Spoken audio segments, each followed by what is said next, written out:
জুলাই আগস্টের গণঅভ্যুত্থানে আহতদের পঙ্গু হাসপাতালে দেখতে গিয়ে তোপের মুখে পড়েন স্বাস্থ্য উপদেষ্টা নূরজাহান বেগম।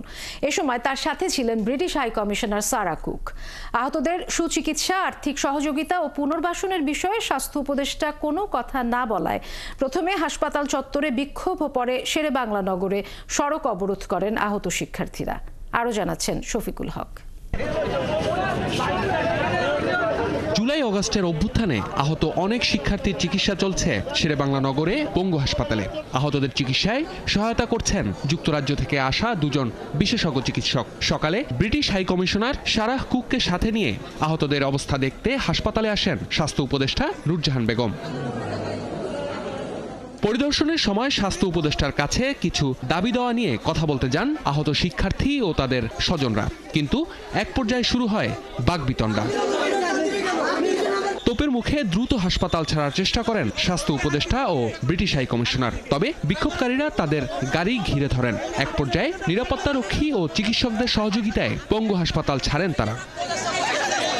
এরপর হাসপাতালের গেট বন্ধ করে রাস্তায় অবস্থান নেন আহত শিক্ষার্থীরা। আজকে আমাদের উপদেষ্টা আসছে, তার টাইম নেই আমাদের দেখার জন্য। মানে আমরা বোঝা হয়ে গেছি না, আমরা তাদের কাছে দেশের জন্য বোঝা হয়ে গেছি। আমাদের অনেক দাবি আছে, যে যতক্ষণ উপদেষ্টা না আসবো ততক্ষণ আমরা একটা দাবি বলবো না। আমরা জুলাই স্মৃতি ফাউন্ডেশনের অর্থ না পাওয়া ও সুচিকিৎসা থেকে বঞ্চিত হবার অভিযোগ করেন আহত শিক্ষার্থীরা। আমাদের স্মৃতি ফাউন্ডেশন যে একটা টাকা মানে 1 লাখ টাকা করে অনুদান দেওয়ার কথা, সেই টাকার ব্যাপারে আমরা ফোন দিলেই বলে প্রসেসিতে আসে, অমুক আসে, তমুক আসে। আমরা পরিপূর্ণ ট্রিটমেন্ট পাচ্ছি না।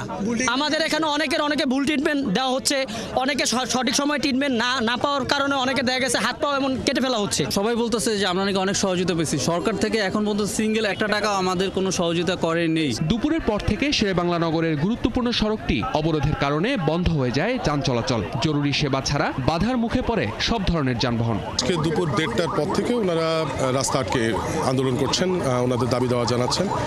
এখন পর্যন্ত কর্তৃপক্ষ থেকে আমরা ওইরকম কাউকে দেখিনি, তবে আমরা শুনতে পাচ্ছি যে হয়তো কেউ আসছেন।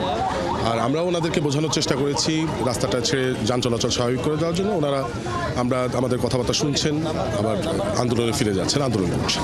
উপদেষ্টা পরিষদের সদস্য বা দায়িত্বশীল কেউ আহতদের বক্তব্য শুনতে না আসা পর্যন্ত সড়কে অবরোধ চালিয়ে যাওয়ার ঘোষণা দেয় বিক্ষোভকারীরা।